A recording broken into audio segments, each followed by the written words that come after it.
abroad na tayo na.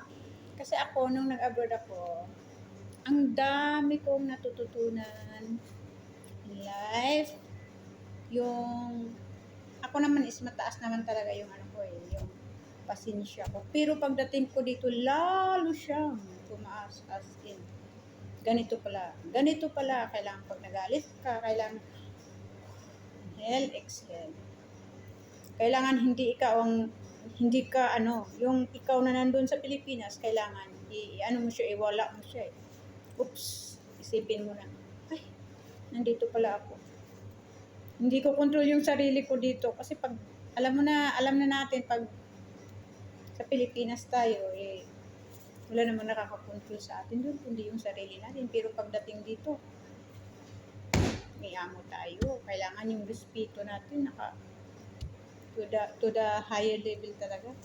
Kahit yung alam mo yung galit na galit ka, tapos kaharap mo yung amo mo. Kahit basta ang respeto nandun pa rin